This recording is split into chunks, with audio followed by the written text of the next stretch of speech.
ছোট একটা অত্যাচার মতো হয়েছে না? আচ্ছা, যখন এটা হয়েছে তো এটাও কিন্তু একটা মনে রাখতে হবে, এটাও আমাদের দুর্বলতা, আমাদের জোরে বলে। আর ফুরফুরা শরীফের বোর্ড দেখলে সঙ্গে সঙ্গে মানুষ রাস্তা সাইড করে দেয়, তাই না? ফুরফুরা শরীফ তো একটা ঐতিহ্যবাহী জায়গা, যে ফুরফুরা শরীফের ইসারা সওয়াবে দেশ নয়, এদেশ নয়, শুধু 52 জেলা থেকে মানুষ আসে। যে ফুরফুরা শরীফের ইসারা সওয়াবে শুধু এদেশ না বিদেশ থেকে আসে। যে ফুরফুরা শরীফের নাম শুনলে বর্ডারেও ছাড় করে দেয়, সেই ফুরফুরা শরীফের হুজুরদেরকে যদি রাস্তা হেনস্থা করে, এটা আমাদের একটা দুর্বলতা না? সুতরাং আমাদের সব দিক দিয়ে সজাগ হওয়ার দরকার আছে না নেই? এই জোরে বলে। ভাইজানের উপরে যখন হালকা একটু অত্যাচার মতো হচ্ছে, শুরু করছেন, আপনারা শুনলে সেখানে ঝাঁপ দেবেন কি দেবেন না? দেবেন না? দেবেন। তাহলে ভাইজানকে ভালোবাসেন মনে প্রাণে, ভাইজানের উপরে যখন যদি কোনো অত্যাচার হয় আপনারা সহ্য করতে পারবেন না, সেখানে সঙ্গে সঙ্গে দৌড়ে যাবেন, তাই না? তাহলে আপনারা মনে করছেন যে ভাইজান কোনো বিপদে পড়ছে, ওই জন্য ভাইজানের সহযোগিতার জন্য হাত বাড়িয়ে দিতে যাবেন। ঠিক অনুরূপভাবে প্রত্যেকটা ভাইজান, প্রত্যেকটা আলেম ওলামা জানে যে সাধারণ মানুষ কোন পথে চলছে, এটা ভালো পথ কি সঠিক পথ, এটা খারাপ পথ কি জাহান্নামের পথ, জানে। আপনারা যেমন ভাইজানকে বাঁচানোর জন্য ছুটে যান, ওখান থেকে ভাইজানকে বাঁচিয়ে আনার জন্য প্রত্যেকটা হুজুর কেবলা, প্রত্যেকটা আলেম ওলামারা জানে সাধারণ মানুষটা এই কাজটা করছে, স্পষ্টটা জাহান্নামে যাওয়ার কাজ। সাধারণ মানুষেরাও সাধারণ মানুষকেও বাঁচানোর জন্য আলেম ওলামারা চেষ্টা করে কি করে না? সুতরাং তাদের ডাকে সাড়া দিয়ে, তাদের কথাগুলো বোঝা না মনে করে, তাদের কথাগুলো কান ভারী না মনে করে, তাদের কথাগুলো আমল করলে, কোরআন হাদিসের কথাগুলো আমল করে আমার আল্লাহ পাক রব্বুল আলামিন জীবনটা সুখীময় বানাবেন। আল্লাহ পাক রব্বুল আলামিন জীবনটা সাফল্যময় করবে। কথা ঠিক না? এই জোরে বলে। আমরা সবাই মানতে চাই ইনশাআল্লাহ, অন্তত যে রাসূলুল্লাহ আমার জন্য দুনিয়ার জমিনে রক্ত ঝরিয়েছে, যে নবী আমার জন্য রক্ত ঝরিয়েছে, যে নবী আমার জন্য রক্ত বিলীন করেছেন, যে নবী আমার জন্য আপনার যুদ্ধের ময়দানে শহীদ হয়েছেন, আমার নবী যদি অতটা ইসলামের বাণী প্রচার না করতেন, আমার আল্লাহ কিছু বলতেন না। কিন্তু নবীজি বললেন, আল্লাহ আমি যদি আজ ইসলামের জন্য কষ্ট পাওয়ার জন্য ইসলাম প্রচার যদি অল্প করে ছেড়ে দেই, তাহলে আমার উম্মতেরা জাহান্নামে যাবে, আর আমি নবী এটা সইতে পারবো না। জোরে বলুন সুবহানাল্লাহ। তো মহাবীর উম্মাহ জীবন বিধান ওই শিবানী কোরআন, আমাদের প্রভু এক নবীর উম্মাহ জীবন বিধান ওই শিবানী কোরআন। কথা ঠিক না? আমাদের আল্লাহ জোরে বলে। তবে কেন এক নাও ওগে মুসলমান, এক হও করিয়া আহ্বান, বাইতুল্লাহ মদিনা শরীফে উহুদ পাহাড়ে বদরের মাঠে, একটা তো জীবন আর মরণ তো একটাই, একসাথে মিলে মিশে একটাই প্রাণ, আমাদের প্রভু এক নবীর উম্মাহ জীবন বিধান ওই শিবানী কোরআন। ঠিক না? আমাদের গাইডলাইন হিসেবে আল্লাহ 10টা নয় 20টা নয় একটাই দিয়েছেন গাইডলাইন। কথা ঠিক না? আমাদের চলার জন্য রাহবার হিসাবে, পথ প্রদর্শক হিসাবে আল্লাহ দয়ার নবীকে দিয়েছেন। ঠিক না? সবকিছু আমাদের জন্য দিয়েছেন এক এক করে। কিন্তু যত মতবাদ ঝগড়া করবি কর, আল্লাহ দিয়েছে কটা করে? এই কথা বলে না, একটা। এরা বানাচ্ছে কটা? কথা বলে না। আর আল্লাহ দিয়েছে কটা করে? একটা বানাচ্ছে কটা? 72টা। কটা? আল্লাহ দেশে একটা, আর 72টা বলে বানিয়েছে। তাই তো আল্লাহ বলেছে একটা যাবে জান্নাতে, বাকিগুলো যাবে। কথা বলে আল্লাহ দিয়েছে একটা করে, আর জান্নাতে নেব। কথা বলে না। এই যুবক ভাইরা, আল্লাহ কয়টা দিয়েছে কোরআন? আমাদের জন্য নবী দিয়েছে কয়টা? একটা একটা করে দিয়েছে। তো আমাদের মতবাদ হওয়ার দরকার একটা। আল্লাহ এই একটা আহলুস সুন্নাহ ওয়াল জামাআহ, এই মতবাদের মানুষকে আল্লাহ দেবেন জান্নাতে, বাকি ফেরকাদেরকে দেবেন আমার আল্লাহ জাহান্নামে। আহলুস সুন্নাহ ওয়াল জামাআহ মানে অনেকে মনে করে শুধু ফুরফুরা শরীফ না, শুধু ফুরফুরা শরীফ না। আহলুস সুন্নাহ ওয়াল জামাআহ যে আকীদা, খাঁটি আকীদা, এই আকীদায় যারা বিশ্বাসী আমার আল্লাহ তাদেরকে কোথায় দেবেন? জোরে বলে জান্নাতে দেবেন। সুতরাং আমাদের সেই আকীদা অবলম্বন করে আমরা চলি। চলার সঙ্গে সঙ্গে আমাদের কাজ কামগুলো সেইভাবে পালন করার দরকার আছে না নেই? একটু মহব্বত করে বলেন তো, এই জোরে বলেন না। আমার আব্বাজান ভাইরা, ঘড়ির কাঁটা 11টা 15 হয়েছে। আমি এবারে বিদায় নেব আপনার কাছ থেকে। আমি ছিলাম অনেক দূর, আমি বহরমপুর ছিলাম, মুর্শিদাবাদ, দমকল থেকে, সেখান থেকে এসেছিলাম অনেক জার্নি করে আপনাদের এখানে কষ্ট করে। আমি অনেকক্ষণ সময়, প্রায় 2 ঘন্টা সময় আপনাদের কাছে আলোচনা করলাম। আমি এবার বিদায়ের পথে টানবো, আমি শেষ করব, বেশিক্ষণ সময় আর দেব না। কালকেরও প্রোগ্রাম আছে, নবী দিবসের প্রোগ্রামের চাপ থাকে। এই যে এখান থেকে আমার বাড়ি আপ ডাউনে 520 কিলোমিটার। কয় কিলোমিটার? হাউজে কৌসারের কাছে চলে যাবে। আমি নবীজি আমার সঙ্গে সাক্ষাতের প্রয়োজন হলে তুমি মিজানের কাছে চলে যাবে। আম্মা জান খাদিজা বললেন, ইয়া রাসূলুল্লাহ, ইয়া হাবিবাল্লাহ, মিজানের কাছে আপনি কি করবেন বলেন না, বলেন না। আল্লাহ নবী বললেন, আমি মিজানের ওখানে থাকবো। আমি নবীজি যখন দেখবো আমার গুনাহগার উম্মতের নেকির পাল্লাটা হালকা হয়ে গেছে, আমি নবীজি থাকবো না, আমি নবীজি বসে থাকবো না, ওই পাল্লাটা ধরে আমি নবীজি ঝুলে পড়বো। আরো জোরে বলুন না সুবহানাল্লাহ। ও খাদিজা, আমি আমার গুনাহগার উম্মতের হালকা পাল্লা সইতে পারবো না, আমার উম্মত জাহান্নামে যাবে, আমি রাসূলুল্লাহ সইতে পারবো না। আমার আল্লাহ আমার খাতিরে আমার উম্মতকে জান্নাতে দিয়ে দেবে। আরো জোরে বলুন না সুবহানাল্লাহ। নারে তাকবীর। আমার আব্বাজান ভাইরা, তাহলে রাসূলুল্লাহ উম্মতকে ভালোবাসবেন কম না বেশি? এই জোরে বলে।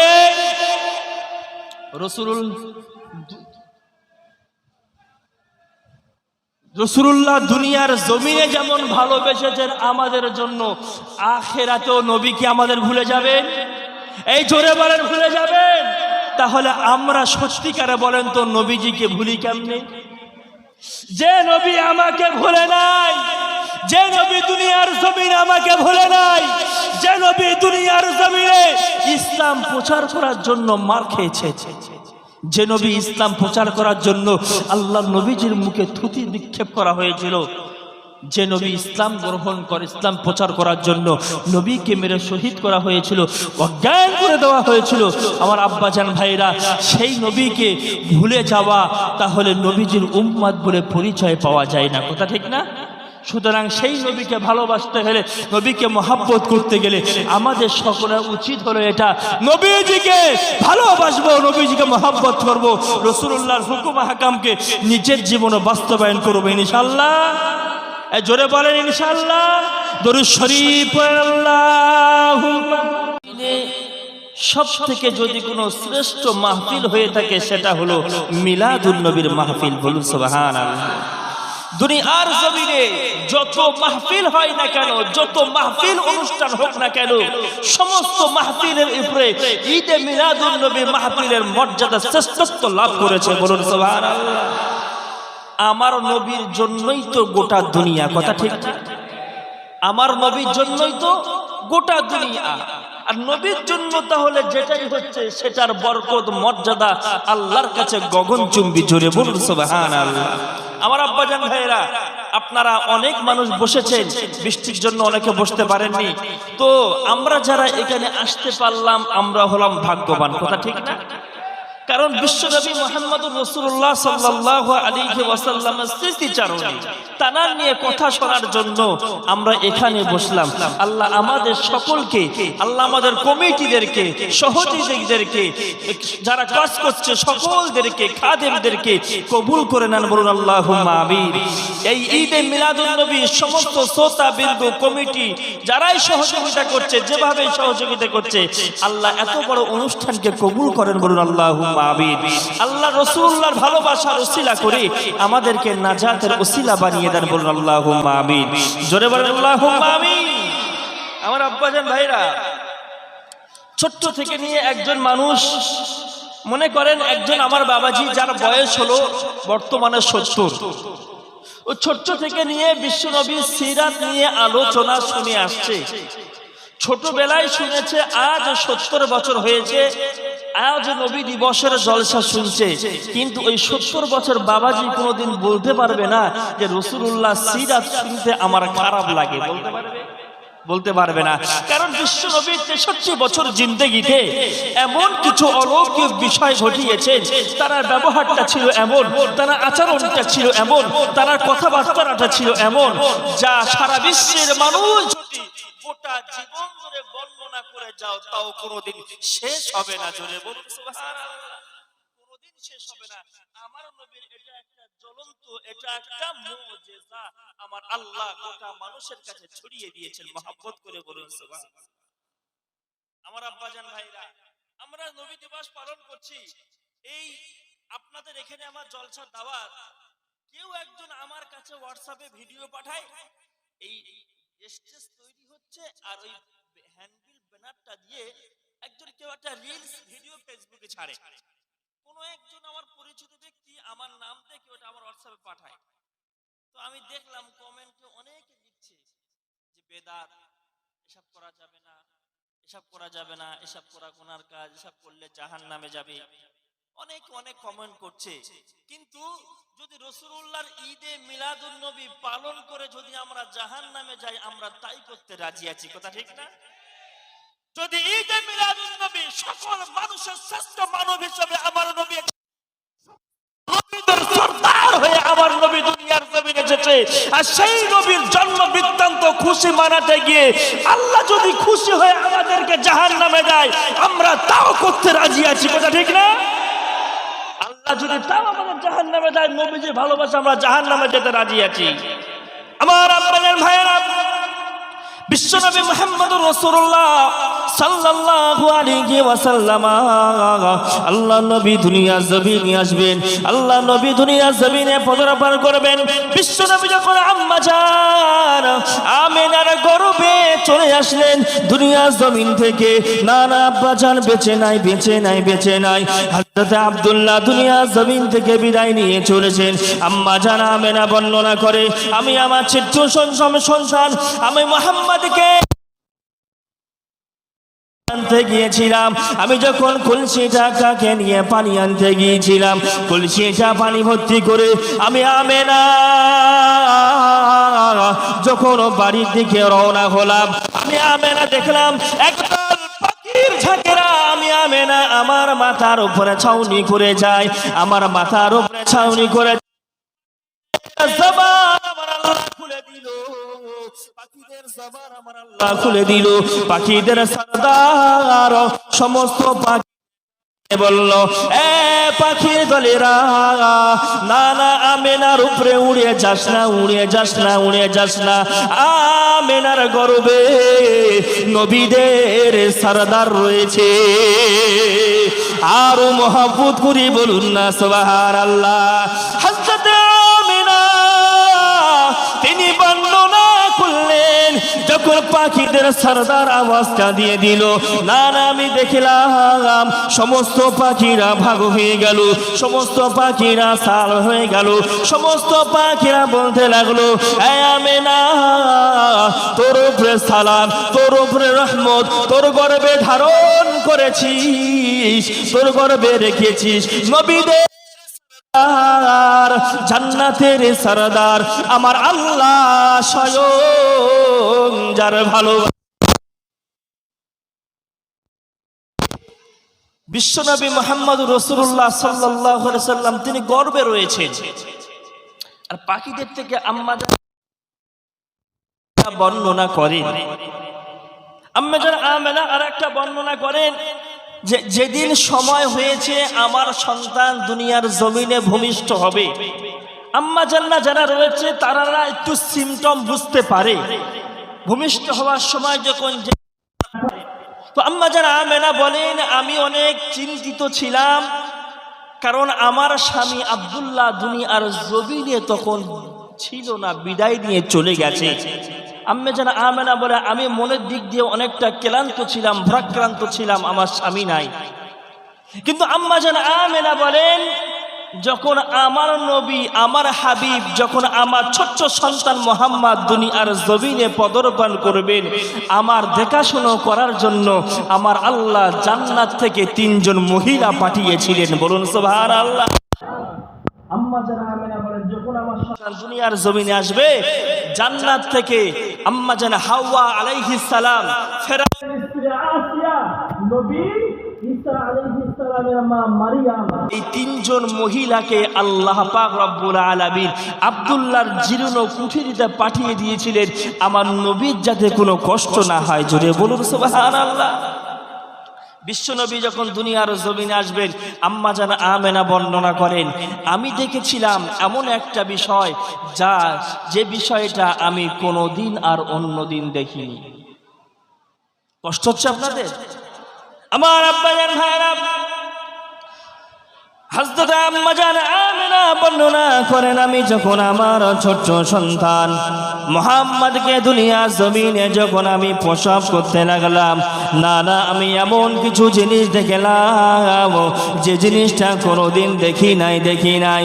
হযরত আম্মা জান আমেনা তিনি নিজে মুখে বর্ণনা করলেন, তাফসীর কারকগণ ঐতিহাসিকগণ তাদের কিতাবের মধ্যে লিখেছেন, আম্মা জান আমেনা তিনি বর্ণনা করেন আমার ছোট্ট সন্তান মুহাম্মদ যখন দুনিয়ার জমিনে আসবে, মুহাম্মদ যখন দুনিয়ার জমিনে পদার্পণ করবে, তখন আমি দেখলাম আকাশে চাঁদটা যেন এসে আমার বাড়ির সামনে ঘোরাফেরা করে। আমি আমেনা দেখলাম আল্লাহ পাক রব্বুল আলামিন গোটা আসমানটাকে তারকা দিয়ে ভরে দিয়েছে। ওই তারার আলোতে আমার বাড়িটা আমার আল্লাহ আলোকিত করেছে। আরো মহাব্বত করে বলুন না সুবহানাল্লাহ। আমার আব্বাজান ভাইরা, বিশ্বনবী দুনিয়ার জমিনে আসবেন, সেই ভাষণ বাল্লিগ মা উযিলা ইলাইকা মির রাব্বিক ফাইন লাম তাফআল ফামা বাল্লাগতা রিসালাতাহু আল্লাহু ইয়াসিমুকা মিনান নাস। একবার জোরে বলুন আল্লাহু আকবার, আরো জোরে বলুন আল্লাহু আকবার। আল্লাহ পাক রব্বুল আলামিন জিবরিল আমিনকে বললেন, আয় জিবরিল দুনিয়ার জমিনে তুমি চলে যাও, আমার বিশ্ব নবীর দরবারে তুমি চলে যাও। জিবরিল আমিন আমার নবীর দরবারে চলে আসলেন। আসসালামু আলাইকা ইয়া রাসূলুল্লাহ ইয়া হাবিবাল্লাহ। আল্লাহ পাক রব্বুল আলামিন আমাকে আপনার কাছে প্রেরণ করলো। কিসের জন্য আসলে জিবরাইল? বলো না। জিবরিল আমিন বলল, ইয়া রাসূলুল্লাহ ইয়া হাবিবাল্লাহ, আল্লাহ পাক রব্বুল আলামিন আপনার জন্য কোরআন নাজিল করেছেন। কি কোরআন আল্লাহ আমার জন্য নাজিল করলো বলো না। জিবরিল আমিন বর্ণনা করে দিলেন, ইয়া রাসূলুল্লাহ আল্লাহ পাক রব্বুল আলামিন আপনার জন্য বলল, ইয়া আইয়ুহার রাসূল, ওগো আমার নবী শোনো না। বাল্লাগা ইউবাল্লিগু তাবলীগ মানে প্রচার করে দেওয়া, তাবলীগ মানে ছড়িয়ে দেওয়া, তাবলীগ মানে মানুষকে জানিয়ে দেওয়া। ও নবী, আমি আল্লাহ তোমাকে বললাম, মা উনজিলা ইলাইকা মির রাব্বিকা, আমি আল্লাহ আমার পক্ষ থেকে যে হুকুম আহকামগুলো নাজিল করে দেই, আমি আল্লাহ যে শরীয়তের হুকুম আহকামগুলো তোমার কাছে পাঠিয়ে দেই, নবী গো, সেগুলো তুমি মানুষের দ্বারে দ্বারে পৌঁছে দাও, সেগুলো মানে সে মানুষের কাছে তুমি পৌঁছে দাও। ও নবী, মানুষের কাছে যখন চলে যাবে বলবে মানুষেরা তোমার উপরে অত্যাচার করবে, মানুষেরা তোমাকে মারবে, মানুষেরা তোমাকে বাড়ি থেকে বার করে দেবে। ও নবী, টেনশন তুমি একটা বারের জন্য করবে না। আমি আল্লাহ দায়িত্ব নিয়ে বললাম, আল্লাহু ইয়াসিমুকা মিনান নাস, মানুষের শত্রুতা থেকে আমি আল্লাহ তোমাকে বাঁচিয়ে নেব। জোরে জোরে বলুন না সুবহানাল্লাহ। জিবরিল আমিন আমার আল্লাহর রাসূলকে পাঠিয়ে দিয়ে বলল, ও রাসূল, আল্লাহ আমার নবীকে কোনো নাম ধরে বলে নাই। ইতিপূর্বে যত নবী এসছে আল্লাহ আদম নবীকে ইয়া আদম বলে ডেকেছেন। একটু ভালো করে শুনবেন, নবী মূসাকে আমার আল্লাহ ইয়া মূসা বলে ডেকেছেন, নবী ইব্রাহিমকে আমার আল্লাহ ইয়া ইব্রাহিম বলে ডেকেছে। সমস্ত নবীদেরকে নাম ধরে ধরে নাম ধরে ধরে ডেকেছে, কিন্তু আমার নবীকে আমার আল্লাহ নাম ধরে নাই। জোরে বলুন সুবহানাল্লাহ। আমার নবীকে বলেছেন ইয়া আইয়ুহার রাসূল, ইয়া আইয়ুহান নবী, ইয়া আইয়ুহাল মুজাম্মিল, ইয়া আইয়ুহাল মুদ্দাসসির। আমার আল্লাহ আমার নবীর নাম কখনোই ধরেনি। জোরে বলুন সুবহানাল্লাহ। আর বর্তমানে দেখা যায় কিছু কুলাঙ্গার নামীয় সন্তান রয়েছে যারা আমার নবীকে নিয়ে কটাক্ষ করে। ওরা ঠিক না, আমার নবীকে নিয়ে উল্টো পাল্টা কথা বলে, কিন্তু আমার আল্লাহ স্বয়ং তিনি কখনোই কোনো দিনের জন্য আমার নবীর নাম ধরে ডাকেনি। আর একটু জোরে বলুন সুবহানাল্লাহ।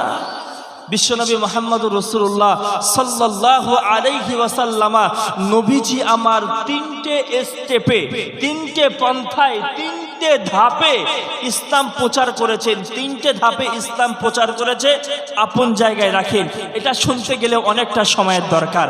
তো তিনটে ধাপে ইসলাম প্রচার করার পরে বিশ্বনবী মুহাম্মদুর রাসূলুল্লাহ তানার হাতে হাত দিয়ে কিছু সংখ্যক মানুষ ইসলাম ধর্ম গ্রহণ করলো। বলুন সুবহানাল্লাহ, তো মহব্বত করে বলুন সুবহানাল্লাহ। বিশ্বনবী মুহাম্মদুর রাসূলুল্লাহ সাল্লাল্লাহু আলাইহি ওয়াসাল্লাম একদিন কাবা ঘরের চত্বরে কোরআন শরীফ পড়ছেন। কি পড়ছেন? কোরআন শরীফ পড়ছেন। ওখানে চলে আসলো আবু লাহাবের একটা ছেলে, এসে আমার নবীকে বলল, মুহাম্মদ, তুমি এখানে কোরআন শরীফ, কাবা শরীফের চত্বরে কোরআন শরীফ পড়ো কেন? বললো, হাযা বাইতুল্লাহ, এটা তো আল্লাহর ঘর, আমার ইচ্ছা আমি এখানে কোরআন শরীফ পড়বো, আমি আমার আল্লাহর নিহিত কোরআন শরীফ এখানে পড়বো। তুমি তোমার ইচ্ছা, তুমি তোমার ইবাদত অন্য সাইডে করো। বিশ্ব নবীর সঙ্গে তর্কাতর্কি করে। সবাই জানে আমার নবীর কোনো দোষ নেই, সবাই জানে আমার নবী নিষ্পাপ, সবাই জানে আমার নবীর ভাষা ব্যবহার অনেক সুন্দর, সবাই জানে আমার নবীর দ্বারাই কোনোদিন মানুষ কষ্ট পায় না, সবাই জানে বিশ্ব নবীর আচার ব্যবহার মধুর মতো। জোরে বলুন সুবহানাল্লাহ। বিশ্ব নবী কোরআন শরীফ পড়ছেন, আর ওখানে চলে আসলো, এসে আল্লাহর নবীর সঙ্গে ধস্তাধস্তি শুরু করলো। বিশ্ব নবী যত ওর সঙ্গে ঝগড়া বাঁধাবেন না, একটা পর্যায়ে আমার নবী জামাটা টেনে ছিঁড়ে দিল। বিশ্ব নবী তাও কোনো কথা বললেন না। একটা পর্যায়ে বিশ্ব নবীর মুখে থুতু নিক্ষেপ করলো। আহা, ইসলামের বাণী প্রচারের জন্য। সবাই জানে আমার নবী নিষ্পাপ। আমার আব্বাজান ভাইরা, বিশ্বনবী মুহাম্মদুর রাসূলুল্লাহ আল্লাহ পাক রব্বুল আলামিন হুকুম বাণী প্রচার করার জন্য মানুষ যখন মুসলমান হতে লাগলো, মানুষ যখন ইসলাম ধর্ম গ্রহণ করতে লাগলো, সকল মানুষেরা কানে কানে কানে কানে যখন খবর পৌঁছে গেল, না না, মুহাম্মদ নতুন ধর্ম একটা আবিষ্কার করেছে, মুহাম্মদ একটা নতুন ধর্ম অবলম্বন করেছে আমাদের ধর্ম থেকে লোকগুলো কেটে কেটে মুহাম্মাদের ধর্মে চলে যেতে লাগলো। না না, মুহাম্মাদকে ছেড়ে দেওয়া যাবে না। আল্লাহ নবীকে বিভিন্নভাবে কষ্ট দেওয়া হয়, আল্লাহ নবীকে বিভিন্নভাবে কষ্ট দেওয়া হয়, বিশ্ব নবীকে অপমানজনক কষ্ট দেওয়া হয়। বিশ্ব নবী আখিরি জামানার কান্ডারি আল্লাহ নবী কাবা ঘরে চত্বরে তিনি যখন কোরআন শরীফটা পড়তে লাগলেন, কোরআন শরীফ যখন পড়তে লাগলেন, ওই উতবা আল্লাহ নবীর কাছে এসে বিশ্ব নবীর মুখে থুতু নিক্ষেপ করলো। আল্লাহ নবীর মনটা বড়ই খারাপ, আল্লাহ নবীর মনটা খারাপ হয়ে গেল। বিশ্ব নবী আমার আল্লাহর দরবারে হাত তুলে বদদুয়া করলেন, আল্লাহুম্মা সাল্লিত আলাইহি কালবাম মিন কিলাবিক।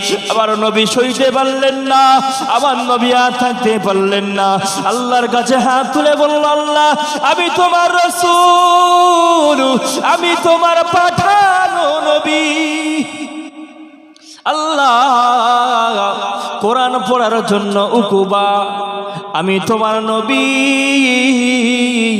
আমার মুখে থুথু নিক্ষেপ করলো। আল্লাহ আমি নবী তোমার দরবারে দোয়া করলাম, তুমি জানো ওই উকুবাকে ছেড়ে দিও না। নবীজি বদদুয়া করেছে, ওই দোয়া কবুল হবে বলে মনে হয়? এই কথা বলে রাসূলুল্লাহ কোরআন পড়ছেন, দুনিয়ার জমিনে যদি সবথেকে কোনো দামি বই থাকে আর দামি লেখা থাকে সেটা হলো আল কোরআন। কথা ঠিক না? দুনিয়ার জমিনে সবথেকে কোনো দামি বই থাকে আর দামি কিতাব থাকে, দামি লেখা থাকে, সেটা তো হলো আল্লাহর পাঠানো বিশ্ব নবীর উপরে জীবন্ত মুজিজা, জ্বলন্ত মুজিজা আল কোরআন। কথা ঠিক না? এই মুসলমানের বাচ্চারা সন্দেহ আছে কোনো? সেই দামি কিতাব পড়ছেন আর দিল আমার নবীর মুখে থুথু। বিশ্ব নবীর মনটা অনেক খারাপ, আল্লাহর কাছে হাত তুললো, আল্লাহুম্মা আয় আল্লাহ সাল্লিত, তুমি লাগিয়ে দাও আলাইহি, তার উপরে, আয় আল্লাহ যে উকুবা আমার মুখে থুতু নিক্ষেপ করলো তুমি লাগিয়ে দাও তার উপরে কালবাম মিন কিলাবিক, তোমার হিংস্র একটা পশু। জোরে বলুন সুবহানাল্লাহ। হিংস্র একটা পশু যে আমার মুখে থুতু নিক্ষেপ করলো তুমি তার উপরে লেলিয়ে দাও। আচ্ছা, আমার নবী মনে কষ্ট নিয়ে দোয়া করেছেন, ওই দোয়া কবুল হয়েছে না হয়নি? একটু জোরে বলেন।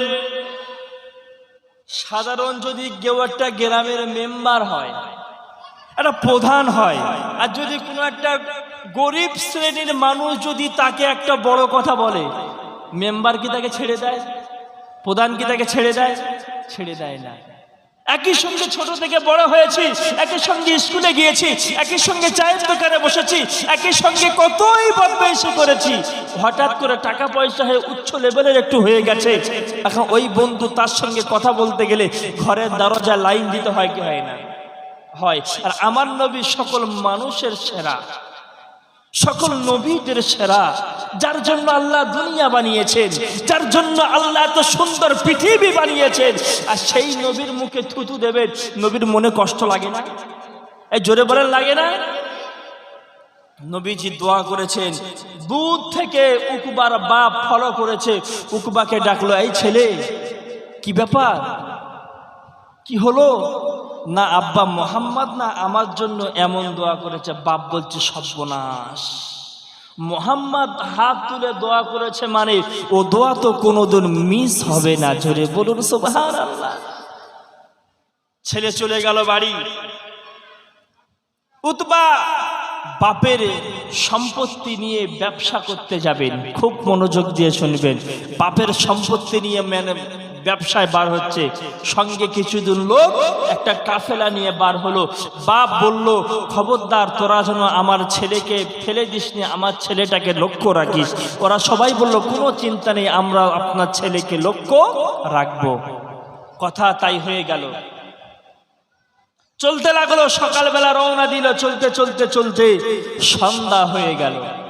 সন্ধ্যা যখন হয়ে গেল, এক জায়গায় তাবু গাড়লো থাকার জন্য। তাবু যখন গেড়ে দেওয়া হলো, আল্লাহ পাক রব্বুল আলামিন সঙ্গে যত মানুষ ছিল ক্লান্ত শ্রান্ত শরীর সকলের চোখে আরামের ঘুম এনে দিল। উতবা যখন বলে শোনো না আমার না অনেক ভয় করছে, সঙ্গে সাথীরা বলছে তুমি টেনশন করো না, আমরা তোমার চারিপাশে ঘুমাবো আর তুমি আমাদের মাঝখানে ঘুমাবে, তোমার কোনো ক্ষতি হবে না। কিন্তু আল্লাহর মার দুনিয়ার, জোরে বলেন আল্লাহর মার দুনিয়ার বার, কথা ঠিক না ভুল? রাত হয়ে গেল, সবাই ঘুমিয়ে পড়লো। ওদিকে বাপ বলে দিল মোহাম্মদ কিন্তু আমার ছেলের জন্য দোয়া করেছিল, মোহাম্মদের মুখে আমার ছেলে থুতু দিয়েছিল, মোহাম্মদ বদদোয়া দিয়েছিল আমার ছেলে ধ্বংস হতে পারে, তোরা আমার ছেলেকে খেয়াল রাখিস ছেলের যেন কিছু না হয়। আমার আব্বাজান ভাইরা, রাত গভীর হলো। আমার আল্লাহ পাক রব্বুল আলামিন জিবরিল আমিনকে ডাক দিয়ে বলল জিবরিল আর তোমার আসমানে ডিউটি নাই, ডিউটি নাই, ডিউটি নাই। জিবরিল আমিন তুমি দুনিয়ার জমিনে চলে যাও। জিবরিল আমিন দুনিয়ার জমিনে চলে আসলেন। জিবরিল আমিন দুনিয়ার জমিনে চলে এসে বাঘের আকৃতি ধারণ করলেন। জিবরিল আমিন আর জিবরিল আমিন রইলেন না। আমার নবী দোয়া চেয়েছিলেন, আমার নবী দোয়া করেছিলেন রব্বুল আলামিন আল্লাহ ওই উতবা আমার মুখে থুতু দিয়েছে, আল্লাহ তুমি ওর উপর একটা হিংস্র পশু লেলিয়ে দাও, লেলিয়ে দাও। আমার আল্লাহ জিবরিল আমিনকে বলল এ জিবরিল দুনিয়ার জমিনে তুমি চলে যাও। জিবরিল আমিন দুনিয়ার জমিনে চলে এসেছে। বিশ্ব নবীর দোয়া অনুযায়ী, আল্লাহ নবীর দোয়া অনুযায়ী, হাবিবুল্লাহর দোয়া অনুযায়ী জিবরিল আমিন বাঘের আকৃতি ধারণ করলো। বাঘের আকৃতি নিয়ে ওই তাঁবুর কাছে চলে আসলো।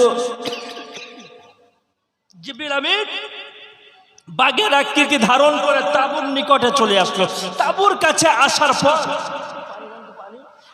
কাছে আসার পর বাঘের যে গর্জন, সুন্দরবনে কোনোদিন ঘুরতে গিয়েছেন কেউ? সুন্দরবনে আমাদের সাইডে আমরা মাঝে মাঝে দেখতে বুঝতে পারি বাঘের যে গর্জন, গম্ভীর গর্জন, ওই গম্ভীর গর্জন এসে তাঁবুর নিকটে জিবরিল আমিন গভীর একটা ভয়ঙ্কর আকৃতির একটা বাঘের আকৃতি নিয়ে তাঁবুর কাছে এসে গর্জন ফেলছে। ওই গর্জন ফেলে উতবার চোখ সঙ্গে সঙ্গে আমরা বড় হয়ে গেল। চোখ খুলেই দেখতে সামনে বাঘ। হায় হায় হায়, বাঘ কেন সামনে? সঙ্গে সঙ্গে মনে পড়ে গেল তার, এই মোহাম্মদ তো আমার জন্য দোয়া করেছিল, আল্লাহ তুমি উতবার জন্য একটা বাঘ লেলিয়ে দাও, উতবা যেন বাঘের পেটে যায়। ওই কথা সঙ্গে সঙ্গে মনে পড়ে গেল, এই সেই মোহাম্মদ দোয়া করেছিল সেই বাঘ মনে হয় আজকের আমার সামনে এসছে। ও আমার আব্বা জানেরা, ও আমার ভাই জানেরা, আমি আপনাকে বানিয়ে বানিয়ে বলি না, আমি আপনাকে বানিয়ে বানিয়ে শোনাই না। উকুবা সঙ্গে সঙ্গে যখন বাঘটা দেখতে পেল দৌড়ে পালিয়ে যাবেন, দৌড়ে চলে যাবেন।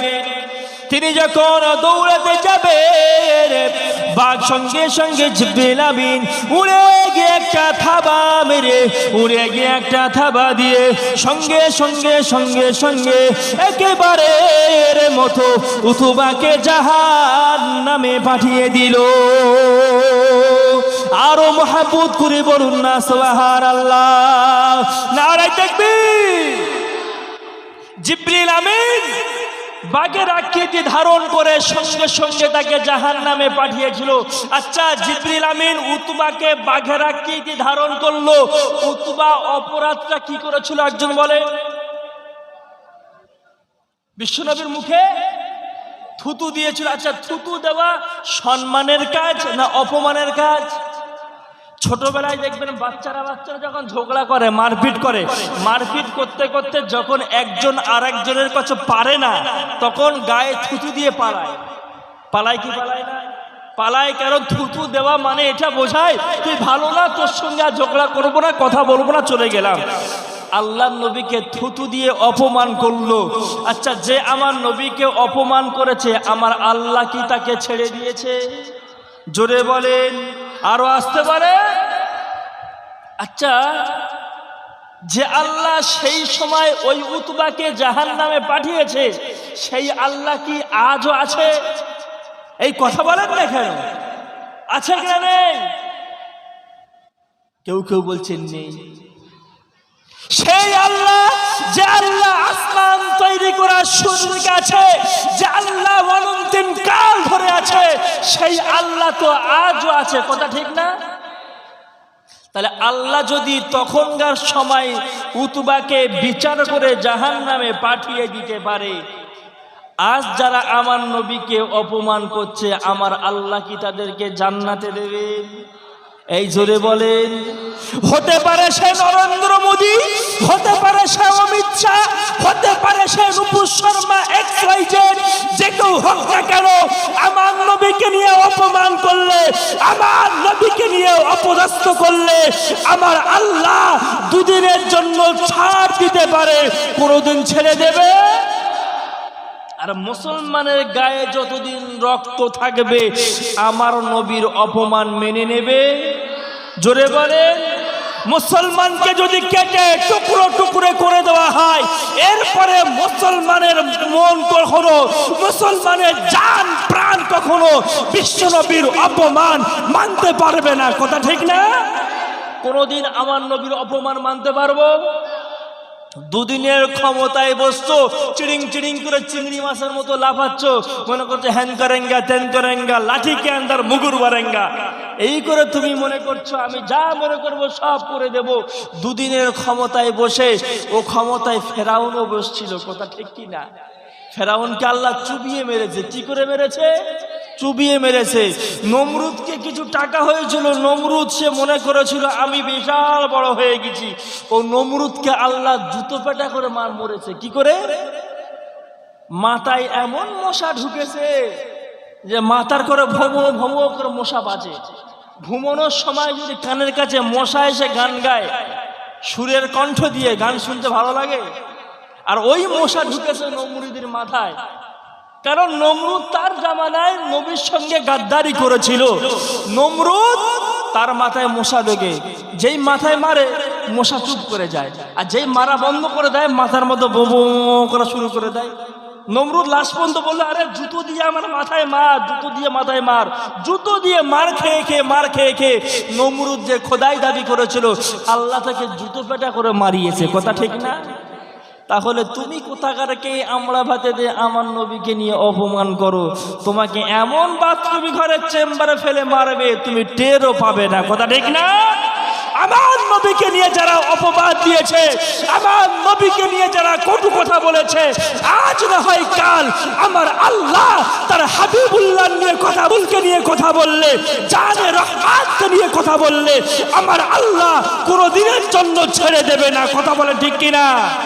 কোনদিনের জন্য ছেড়ে দেবে না। আর আমরা মুসলমান নবীর ভালোবাসা অন্তরে নিয়ে কষ্ট করবে, ঈদে মিলাদুন নবীর জন্য যারা ঘাম ঝরাবে, আল্লাহ চাইতো ওই ঘামের ওসিলা করে আল্লাহ এদেরকে নাজাতের ওসিলা বানাতে পারে। জোরে বলুন সুবহানাল্লাহ। তো মহব্বত করে বলুন সুবহানাল্লাহ। ভাইরা আমার, একটা মজার কথা বলি শোনেন। বিশ্বনবী মুহাম্মদুর রাসূলুল্লাহ সাল্লাল্লাহু আলাইহি ওয়াসাল্লাম নবীজি আমার মেয়ারাজে গিয়েছিলেন। কোথায় গিয়েছিলেন? এই জোরে বলেন। মেয়ারাজে গিয়েছিলেন। গিয়ে খুব সুন্দর একটা ঘর দেখলেন। কি দেখলেন? ঘর দেখলেন। ঘরটার উপরে একজন সাহাবীর নাম লেখা দেখলেন। রাসূলুল্লাহ দেখে বললেন, এত সুন্দর ঘর আমার ওই সাহাবী? কারণটা কি? কি হতে পারে? বিশ্বনবী বললেন, এত সুন্দর ঘর আমার ওই সাহাবীর কেন? কারণটা কি?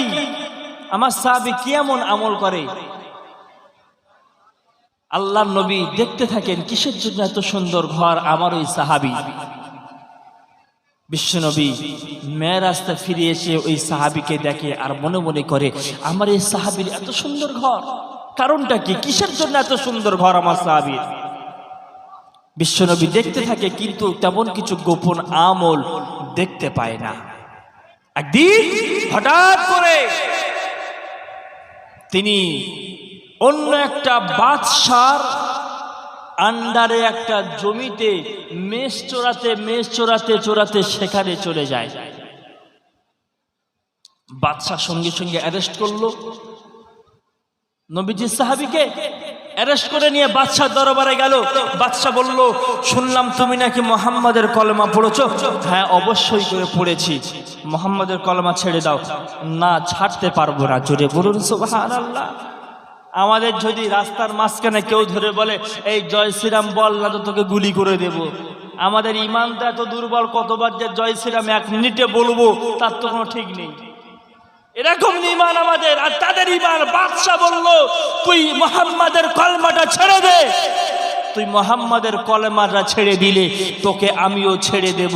বলল, তুমি আমাকে যাই করো না কেন, আমি কলেমা ছাড়তে পারবো না। জোরে বলুন সুবহানাল্লাহ।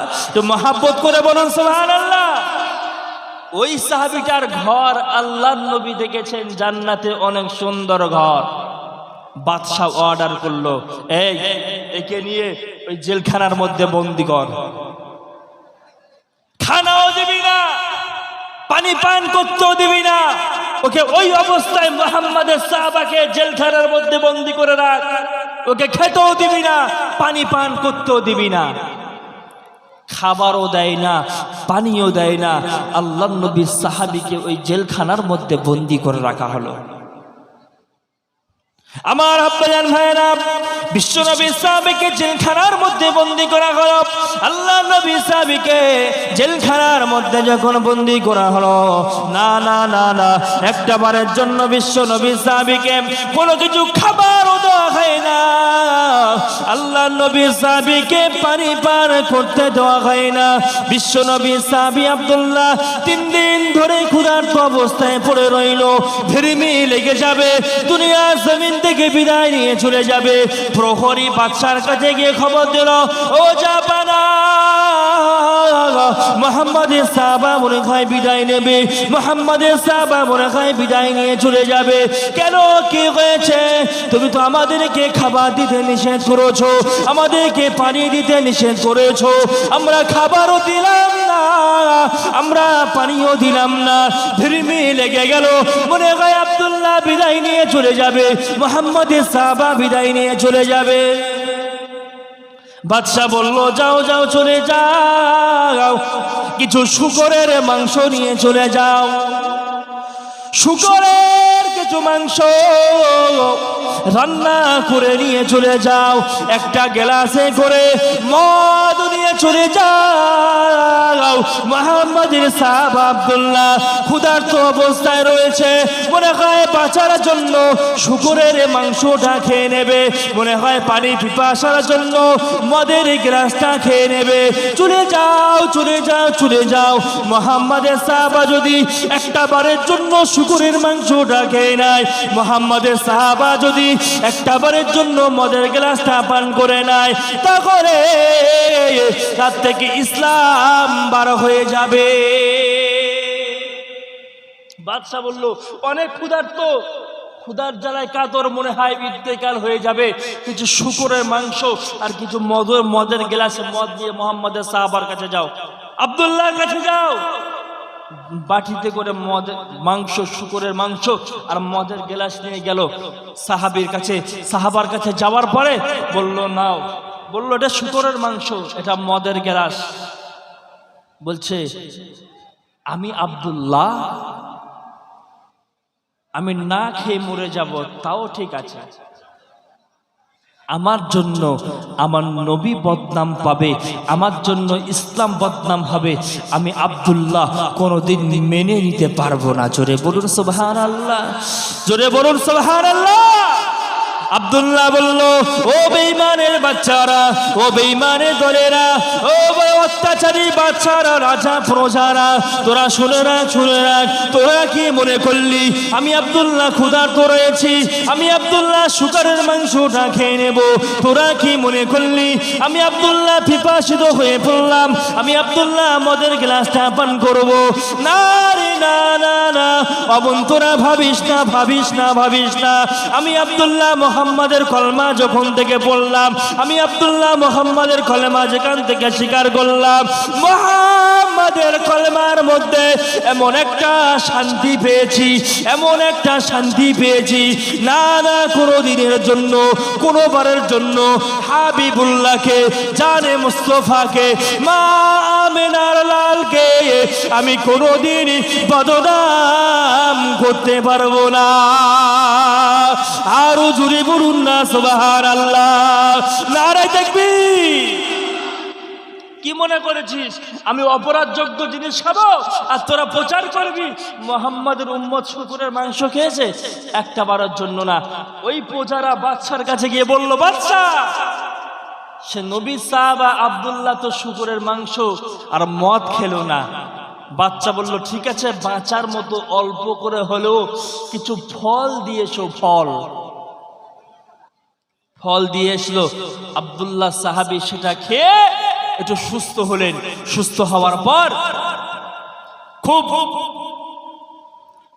গুরুত্বপূর্ণ কথা, বাদশাহ রাজ দরবারে ঢাক ঢোল পিটিয়ে দিল যে মুহাম্মাদের ইসলাম অনুসরণ যারা করে মুসলমান হয়েছে, মুহাম্মাদের ইসলাম ধর্ম গ্রহণ করে মুসলমান যারা হয়েছে, এই মুসলমানকে ইসলাম থেকে সরিয়ে আনার জন্য একটাই মাত্র উপায় হলো ওদের ঈমান দুর্বল করতে হবে। কি করতে হবে?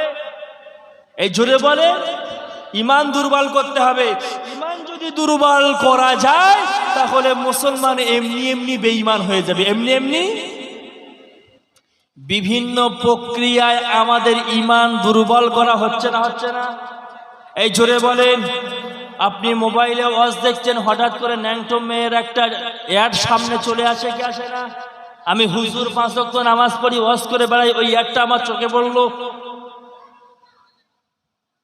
আপনি শিয়ালদায় চলে যাবেন, শিয়ালদা স্টেশনে যখন যাবেন তখন দেখবেন বসে পেশাব করার মতো তো জায়গাই নাই, আর দাঁড়িয়ে যে পেশাব করবে না বাথরুম ঘর দিকে দেখবেন সব পশ্চিম দিকে মুখ। ভালো করে খেয়াল করবেন তো। এতে করে ঈমান দুর্বল হচ্ছে না? জোরে বলেন। ঈমান দুর্বল হচ্ছে। আপনার আধার কার্ডের জন্য, আপনার এটা সেটা হ্যান ত্যান কাগজপত্রের জন্য আপনার বাড়ি স্ত্রীগুলো আপনি পর্দা পুশিদা না করে খোলামেলা ভাবে চলতে শিখেছে, ওতে ঈমান দুর্বল হচ্ছে না? ঈমান দুর্বল হয়ে যাচ্ছে। আর বেদিনীরা জানে, কাফেররা জানে, মুসলমানের কাছ থেকে ইসলামটা সেদিন ছিনিয়ে নেওয়া যাবে, মুসলমানের কাছ থেকে ইসলামটা তো সেদিন মিটিয়ে দেওয়া যাবে যেদিন মুসলমানের থেকে ঈমানটা দুর্বল করে দেওয়া হবে। বাদশাহ নাজ্জাশী কি করলো? শহরে ঢাক ঢোল পিটিয়ে দিল।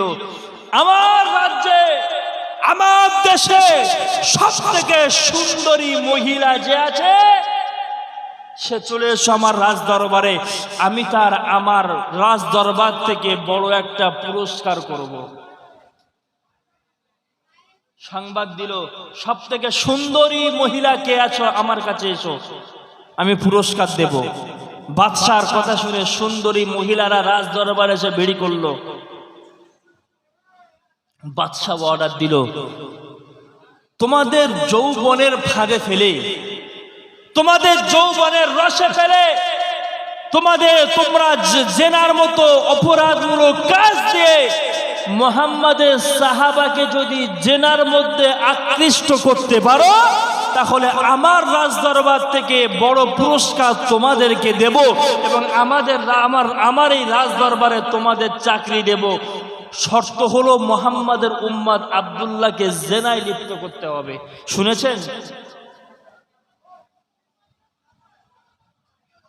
উপহার, বাদশাহ উপহার দেবে, অনেক বড় উপহার। মহিলা চলে গেল, আল্লাহর নবী সাহাবা আব্দুল্লাহর নিকটে চলে গেল। আব্দুল্লাহর নিকটে চলে গিয়ে নিজের শরীরের সমস্ত কাপড়গুলো একটা একটা একটা একটা করে খুলে ফেললো। কাপড়গুলো খুলে ফেলে বলল, এই আব্দুল্লাহ, আমার যৌবনের দিকে দেখ। গোটা নাজ্জাশী এলাকায় মানুষ আমার যৌবন পাওয়ার জন্য পাগল, মানুষ আমাকে পাওয়ার জন্য পাগল, আর আমি তোর কাছে উপচে আসলাম, আমার যৌবন, আমার কাপড়গুলো তোর কাছে খুলে ফেললাম, তুই আমার যৌবনটা ভোগ কর, বাদশা আমাকে বড় পুরস্কার দেবে। আল্লাহর নবী সাহাবী আব্দুল্লাহ যৌবন ভোগ করা দূরের কথা, একটা বারের জন্য ওই মহিলার দিকে তাকিয়ে দেখলেন না। জোরে বলুন সুবহানাল্লাহ, একটু আস্তে আস্তে বলেন সুবহানাল্লাহ। এমন উপহার যদি আমাদের গ্রামগঞ্জে ছেলেদের দেওয়া হয়, এত বড় পীর আব্দুল কাদের জিলানীর উপরে না, এরকম অফার গ্রহণ করবে না। আমাদের যা ইমানের অবস্থা, এরকম অফার যদি আমাদের দেওয়া হয়, অফার তো দেওয়া দূরের কথা, যুবক ছেলেরা ছুটি হলি লেডিস স্কুলের সামনে গিয়ে বাইক নিয়ে সাইকেল নিয়ে দাঁড়িয়ে রয়েছে, জানেমানকে তুলে বাড়ি নিয়ে আসবে বাইকে করে। এই হচ্ছে মুসলমানদের ইমানের অবস্থা, ইমানের পাওয়ার। ও আমার আব্বাজান ভাইয়েরা, সুন্দরী মহিলা বার হয়ে চলে গেল, বাদশা নাজ্জাশী দরবারে চলে গেল। ও বাদশা জাহাপানা, শুনো না শুনো না, তুমি কি আমাদের সঙ্গে চিটিংবাজিটা করতে লাগলে? বাদশা বলল, কেন, কিসের জন্য চিটিংবাজি করব? কি হয়েছে বলো না বলো না। বাদশা মনে করলো ওকে জেনার মধ্যে আকৃষ্ট করে ফেললো, মুহাম্মাদের উম্মতকে আব্দুল্লাহকে জেনার মধ্যে আকৃষ্ট করে ফেললো, জেনার মধ্যে লিপ্ত করে ফেললো। ওই সুন্দরী মহিলা বলল, ও জাপানা, ও বাচ্চা নাজ্জাশী, শুনে নাও শুনে নাও, ওই আপনি যার কাছে পাঠিয়েছেন সে কি কালা নাকি বোবা? সে কি চোখে দেখতে পায় না? সে কি মুখে কথা একটা বারের জন্য বলতে পারে না? কি হয়েছে বলো বলো বলো। বাদশা পরে বা জিজ্ঞাসা করে, কি এমন হয়েছে বলো না। মহিলাগুলো বলতে লাগলো, আমাদের সঙ্গে খারাপ কাজ করা দূরের কথা, আমাদের সঙ্গে অপরাধ করা দূরের কথা, আমাদের সঙ্গে জেনায় লিপ্ত হওয়া দূরের কথা, আব্দুল্লাহ নামে ব্যক্তিটা, আব্দুল্লাহ নামে ওই ব্যক্তি যুবকটা একটা বারের জন্য আমাদের যৌবনের দিকে তাকালো না। আরো জোরে বলুন না সুবহানাল্লাহ। মহিলাগুলো বলল, ওই যুবক আমাদের দিকে না তাকিয়ে মাথা নিচু করে কি জানি আল্লাহ আল্লাহ আল্লাহ আল্লাহ আল্লাহ নামের জিকির করতে আছে। আরো জোরে বলুন না সুবহানাল্লাহ। কি ব্যাপার বাদশা, আমাদের পাঠিয়েছ কি একজন কালার কাছে, একজন বোবার কাছে, যে কি চোখে দেখে না, যে কি কানে শোনে না? বাদশা বলল, কেন? বলতেছে, সে আমাদের যৌবন ভোগ করা দূরের কথা, একটা বারের জন্য চোখ তুলে আমাদের দিকে তাকালো না। যতই আমরা তাকে জেনার কাজে আহ্বান করি, সে আল্লাহ আল্লাহ আল্লাহ আল্লাহ নামে জিকির করতেই আছে। জোরে বলুন সুবহানাল্লাহ, তো মহব্বত করে বলুন সুবহানাল্লাহ। বাদশা দেখল যে সর্বনাশ, সত্যিকারে তো মুহাম্মাদের অনুসারী যারা হয় তারা তো সত্যিকার, তাহলে এদের ইসলাম থেকে সরানো যাবে না। বাদশা অর্ডার দিল, আমার রাজ দরবারে ওই সাহাবী, যে সাহাবীর সুন্দর ঘর আমার আল্লাহর রসুল জান্নাতের মধ্যে দেখেছিলেন, হোয়াইট হাউস, সাদা ঘর, কি ঘর? মণি মুক্তা দিয়ে সাজানো ঘরটা আমার রসুল জান্নাতের মধ্যে দেখেছে। আর রসুল্লাহ ভাবতেন, আমার এই সাহাবীটার কি এমন ভালো আমল আছে যে আল্লাহ জান্নাতে এত সুন্দর ঘর দিয়েছে। বাদশাহ অর্ডার দিল, আমার রাজ দরবারে সমস্ত জায়গায় খবর করে দাও, সমস্ত মানুষজন যেন রাজ দরবারে এসে হাজির হয়ে যায়। বাদশার আদেশ পেয়ে সমস্ত মানুষেরা রাজ দরবারে এসে হাজির হলো। রাজ দরবারে এসে হাজির হওয়ার পর বাদশা বলল, একটা গরম কড়াইতে তেল নাও, তেলগুলো টকবক টকবক করে ফুটিয়ে ফেলো। চারজন সাহাবীকে ধরা হলো। চারজন সাহাবীকে ধরার পর একজন সাহাবীকে ওই তেলের মধ্যে ছেড়ে দিল। ফুটন্ত তেলের মধ্যে যদি কোনো জীবন্ত মানুষকে ছেড়ে দেওয়া হয়, এই মানুষটার অবস্থা কি হবে বুঝতে পারছেন?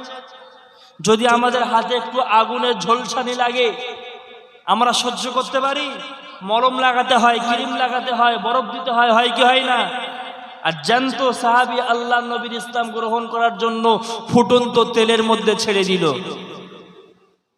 আব্দুল্লাহ সাহাবী কান্না শুরু করলো। বাদশা অনেক আনন্দিত হয়ে গেল। বাদশাহ তখন আনন্দিত হয়ে আব্দুল্লাহকে বলল, আব্দুল্লাহ এবারে লাইনে তো আসলি, কান্না করিস কেন বলে বল। ও আব্দুল্লাহ কান্না করিস কেন বল, চোখের পানিটা ফেলিস কেন বল।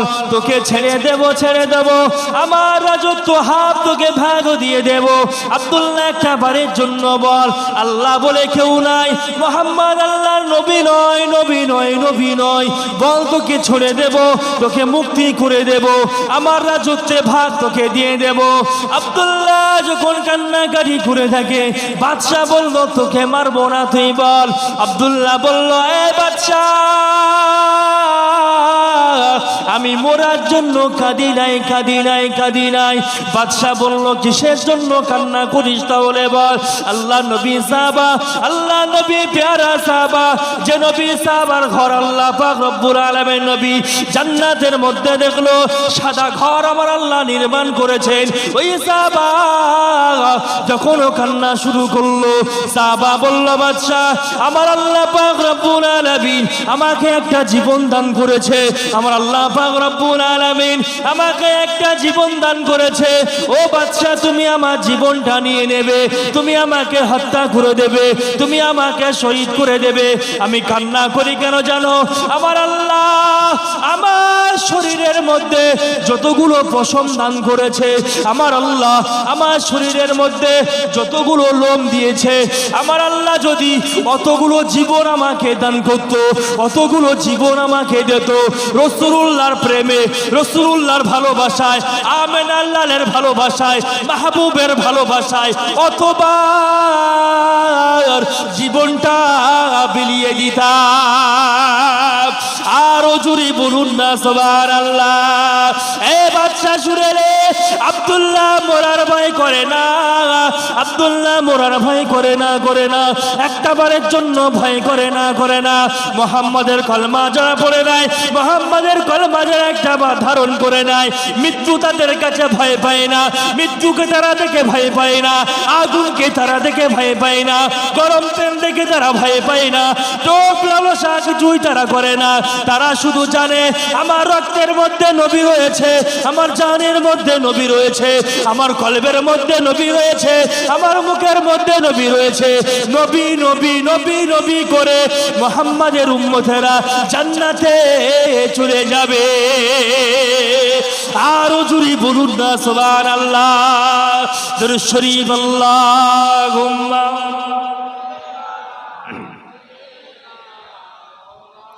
ওয়া আলা আলি সাইয়্যিদিনা।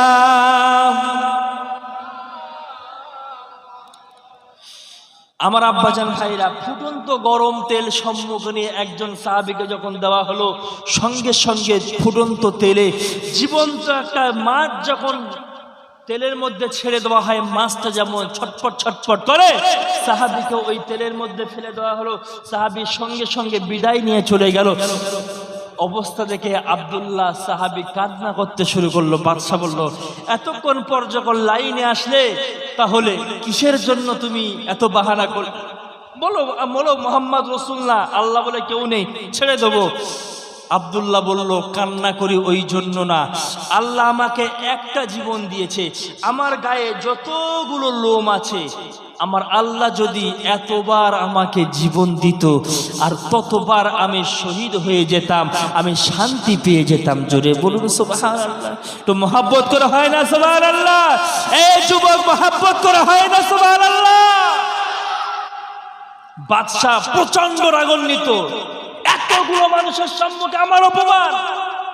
বাদশা সহ্য করতে পারলো না, প্রহরীদেরকে সংবাদ দিল, আদেশ করলো। প্রহরীরা কি করলো? ওই সাহাবীকে ধরে নিয়ে তেলের মধ্যে, গরম তেলের মধ্যে, ফুটন্ত তেলের মধ্যে ছেড়ে দিল। সাহাবী আব্দুল্লাহ মুহূর্তের মধ্যে শহীদি বরণ করলো। সংবাদ পৌঁছে গেল আল্লাহর নবীর দরবারে, ইয়া রাসূলুল্লাহ, ইয়া হাবিবাল্লাহ, আপনার সাহাবী আব্দুল্লাহ আপনার জন্য জীবন দান করেছে। একটু মহব্বত করে বলুন সুবহানাল্লাহ। ইয়া রাসূলুল্লাহ, আপনার সাহাবী জীবন দিয়েছে, কিন্তু আপনার ভালোবাসাটা ত্যাগ করতে পারেনি। কোন সাহাবী গো? না আব্দুল্লাহ। রসুল্লাহর মনে তখন ভাসলো আব্দুল্লাহ, ওই আব্দুল্লাহ সাহাবীর ঘর তো আমি জান্নাতে দেখেছিলাম, হোয়াইট হাউস। জোরে বলুন সুবহানাল্লাহ। আমার নবী মুহাম্মদুর রাসূলুল্লাহ সাল্লাল্লাহু আলাইহি ওয়াসাল্লাম নবীজি আমার সাহাবাদেরকে বলল, ও আমার সাহাবারা, আমার আব্দুল্লাহর জন্য চিন্তা করো না, চিন্তা করো না, আমার আব্দুল্লাহর জন্য দুঃখ করো না। আমি নবীজি যখন মেরাজে গিয়েছিলাম, আমি নবীজি মেরাজে যাওয়ার পরে সুন্দর একটা ঘর দেখতে পেয়েছিলাম, অনেক সুন্দর একটা ঘর দেখতেছিলাম। আমি নবীজি মনে মনে ভেবেছিলাম, আমার আব্দুল্লাহ কে আমার আল্লাহ কিসের জন্য এত সুন্দর একটা ঘর দান করবে, আমার আব্দুল্লাহকে আমার আল্লাহ কিসের জন্য এত সুন্দর একটা ঘর দিয়ে দেবে। ও সাহাবারা তোমরা শোনো না, শোনো না, আমি রাসূলুল্লাহ বলে দিলাম, আমি হাবিবুল্লাহ বলে দিলাম, আমি রাহমাতাল লিল আলামিন বলে দিলাম। আমার আব্দুল্লাহর কথার দ্বারাই রাসূলুল্লাহর ভালোবাসা প্রমাণ পেয়েছে, আমার আব্দুল্লাহর কথার দ্বারাই আব্দুল্লাহর মহব্বতে আমার রাসূলুল্লাহর ভালোবাসা প্রমাণ পেয়েছে। নবীজিকে ভালোবাসার জন্য, নবীজিকে মহব্বত করার জন্য, হাবিবুল্লাহকে মহব্বত করার জন্য, জানে রহমতকে মহব্বত করার জন্য, মামিনা লালকে ভালোবাসার জন্য আবদুল্লাহ বাদশাদের হাতে শহীদ হয়েছে। আর সঙ্গে সঙ্গে আর সঙ্গে সঙ্গে আর সঙ্গে সঙ্গে আল্লাহর জান্নাতে চলে গেছে। আরো জোরে হয় না সুবহানাল্লাহ। আল্লাহ নবী বলল, আমি হোয়াইট হাউস দেখেছিলাম আর ভেবেছিলাম কিসের জন্য এত সুন্দর ঘর। আজকে বুঝতে পারলাম রাসূলুল্লাহর প্রেমিক হওয়ার জন্য, রাসূলুল্লাহর ভালোবাসার জন্য জান্নাতের মধ্যে ওই দামি ঘরের মালিক আল্লাহ বানিয়েছেন। জোরে বলুন সুবহানাল্লাহ। সে জামানায় রাসূলুল্লাহর প্রেম ভালোবাসা দিয়ে যদি আল্লাহ জান্নাতের মধ্যে সুন্দর একটা ঘর নির্মাণ করে দেয় সাহাবীর জন্য, আমরা গুনাহগার, আমরা যদি রাসূলুল্লাহর কথাকে মান্যতা দিয়ে আল্লাহকে ভালোবেসে যদি আমরা রাসূলুল্লাহ সুন্নত মান্য করতে পারি, আল্লাহ আমাদের জান্নাতে ঘর দেবেন ইনশাআল্লাহ। আব্বা জানারা কথা বলেন, দেবেন কি দেবেন না আল্লাহ? কিন্তু যদি আমি ইমানটা দেখেন, আমি আগেই বলেছি মুসলমানের থেকে ইসলামটা সরিয়ে নেওয়ার জন্য ইমান দুর্বল করতে হবে। যদি ওই সাহাবী শুকরের মাংসটা ক্ষুধার জ্বালায় খেয়ে ফেলতো, যদি ওই সাহাবী পিপাসা তাড়নায় যদি মদের গ্লাসটা পান করে নিত, যদি ওই সাহাবী সুন্দর রূপবতী গুণবতী মহিলা যদি কথায় পড়ে যদি তার সঙ্গে জেনার মতো অপরাধমূলক কাজে যদি লিপ্ত হয়ে যেত, তাহলে ইমানটা দুর্বল হয়ে যেত কি যেত না? ইমান দুর্বল হয়ে যেত। আর ইমান দুর্বল হয়ে যাওয়া মানে মুসলমান থেকে সরে যাওয়া অনেক সহজ হয়ে যেত। যদি আমরা প্রকৃতপক্ষে নবীর ভালোবাসার দাবিদার হতে পারি, যদি আমরা প্রকৃতপক্ষে আশিকে রাসূল বলে দাবি করতে পারি, তাহলে আমাদের মধ্য থেকে এই অপরাধ, অপদস্থ, জঘন্যমূলক কাজগুলো দূরে সরিয়ে দেওয়ার দরকার আছে না নেই? এই জোরে বলেন, আছে না নেই? নবী দিবস করব, নবীর ভালোবাসা প্রমাণ করব, আর রাসূলুল্লাহ সুন্নতগুলো কাজে মানব না, এরকম করলে তো হবে না। আমার আব্বাজান ভাইরা, ঘড়ির কাঁটা আপনার 12:30 বেজে গেছে। অনেক রাত ধৈর্য দিয়ে আপনারা বসে আছেন, অনেক সুন্দর আপনাদের এখানকার মানুষ, আপনারা ধৈর্য দিয়ে বসে থাকেন। আমার পরেও ভাইজান হুজুর আসবেন, তিনিও ওয়াজ নসিহত করবেন। আপনারা আখিরে মোনাজাত পর্যন্ত থাকবেন তো ইনশাআল্লাহ? থাকবেন তো না ইনশাআল্লাহ? আল্লাহ আপনাদের এই ভালোবাসা, এই মেহনতকে কবুল করেন, বলুন আল্লাহুম্মা আমিন। একটু মহব্বত করে বলুন আল্লাহুম্মা আমিন। আমার আব্বাজান ভাইরা, তার রাসূলুল্লাহর প্রেম যদি নিজের মধ্যে ধারণ করা হয়, আমার আল্লাহ পুরস্কার দেবেন কি দেবেন না? একটু মহব্বত করে বলেন, আর একটু মহব্বত করে বলেন না। রাসূলুল্লাহর ভালোবাসা যদি আমাদের নিজেদের মধ্যে ধারণ করতে পারি, তাহলে আল্লাহ আমাদের জন্য জান্নাত দেবে। জোরে বলুন সুবহানাল্লাহ। শুধু একটু মানার অপেক্ষা, মানতে হবে। রাসূলুল্লাহকে আমরা মানব, রাসূলুল্লাহকে আমরা ভালোবাসবো। আমার আল্লাহ আমাদের জন্য জান্নাত দেবেন। আল্লাহ বান্দাকে জাহান্নামে দিতে চায় না, আল্লাহ বান্দাকে জাহান্নামে ফেলতে চায় না। বান্দা যদি একটু আল্লাহকে বিশ্বাস করে, নবীজিকে বিশ্বাস করে, একটু নামাজ কালাম ঠিকঠাক পড়ে, শরীয়তের হুকুম হাকামকে একটু মান্য করে চলে, আমার আল্লাহ বান্দাকে জাহান্নামে দেবে না, আল্লাহ বান্দাকে জান্নাতে দেবে। আল্লাহ বান্দাকে জাহান্নামে দিতে চায় না। আসলে মানুষ আমরা রাসূলুল্লাহর সুন্নতকে মানতে চাই না, রাসূলুল্লাহকে আমরা ভালোবাসতে চাই না। আমরা মুখে ভালোবাসবো এতটুকু দাবি করব, কিন্তু রাসূলুল্লাহর যে মর্যাদা, রাসূলুল্লাহর যে রুতবা আমার আল্লাহ দিয়েছেন, আমরা সেটা বুঝতে চাই না, আমরা সেটা জানতে চাই না, মানতেও চাই না। অন্য অন্য নবীগণ আবেদন করেছিল, আল্লাহ আমাদেরকে নবী না করে তুমি আখির জামানার নবীর উম্মত করতে পারতে। আর সেই নবীর উম্মত আমরা, সেই নবীর উম্মত আমরা। শেষ জামানার নবীর উম্মতের ফ্যাসিলিটি কি জানেন? শেষ জামানার নবীর উম্মতের ফ্যাসিলিটি হলো এটা, হাসরের মাঠে যখন বিচার হবে, সবার আগে কোন নবীর উম্মত জান্নাতে যাবে বলেন তো? কথা বলে না, জোরে বলে। সবার আগে হাসরের মাঠে বিচার হয়ে শেষ জামানার নবী সবার শেষে পৃথিবীতে এসেছে, আর সবার আগে জান্নাতে যাবে। জোরে বলুন সুবহানাল্লাহ। কিসের জন্য জান্নাতে যাবে? আমার আব্বায়ের ভাইরা, বিশ্বনবী মুহাম্মদুর রাসূলুল্লাহ সাল্লাল্লাহু আলাইহি ওয়াসাল্লাম আমার নবী তো জাহানের বাদশা সরওয়ারে কায়নাত রাহমাতাল লিল আলামিন। নবীজি আমার হাসরের মাঠে পেরেশানিতে থাকবেন, আল্লাহ নবী চিন্তিত হয়ে যাবেন। নবীজি আমার হাসরের মাঠে উম্মতদের জন্য ছোটাছুটি করবে, আমার আল্লাহ সইতে পারবেন না, আমার আল্লাহ নবীজির পেরেশানি দেখতে পারবেন না, আল্লাহ নবীজির চোখের পানিটা দেখতে পারবেন না, আমার আল্লাহ আমার নবীজির দুঃখ দেখতে পারবেন না, আমার আল্লাহ নবীজির কষ্ট দেখতে পারবেন না, আমার আল্লাহ নবীজির পেরেশানি দেখতে পারবেন না, আমার আল্লাহ নবীজির চোখের পানি দেখতে পারবেন না। আমার আল্লাহ রাসূলকে ডাক দিয়ে বলবে, এ আমার হাবিব, এ আমার হাবিবুল্লাহ, শোনো না, শোনো না, শোনো না, না তোমার দৌড়াতে হবে না, হাসরের মাঠে তোমার পেরেশানি তো হবে না। ও নবী তোমার ভালোবাসায়, ও নবী তোমার খাতিরে, ও নবী তোমাকে ভালোবাসার খাতিরে তোমার উম্মতদেরকে আমি আল্লাহ সবার আগে, আমি আল্লাহ আদমের আগে, আমি আল্লাহ ইব্রাহিমের আগে, আমি আল্লাহ মুসার আগে, আমি আল্লাহ ঈসার আগে, সমস্ত নবীদের আগে তোমার উম্মতদেরকে আমি আল্লাহ জান্নাতি বানিয়ে দিলাম। আরো জোরে বলুন না সুবহানাল্লাহ। নবী হাসরের মাঠে তুমি যে পেরেশানিত হবে, তোমার পেরেশানি আমি আল্লাহ সইতে পারবো না। জোরে বলো সুবহানাল্লাহ। আরে জোরে হয় না সুবহানাল্লাহ? এই নবী তুমি হাসরের মাঠে পেরেশানিতে থাকবে, তুমি হাসরের মাঠে কষ্ট করবে, আমি আল্লাহ এটা সইতে পারবো না। নবী মুসার উম্মতকে আগে দেব না, নবীর ঈসার উম্মতকে আগে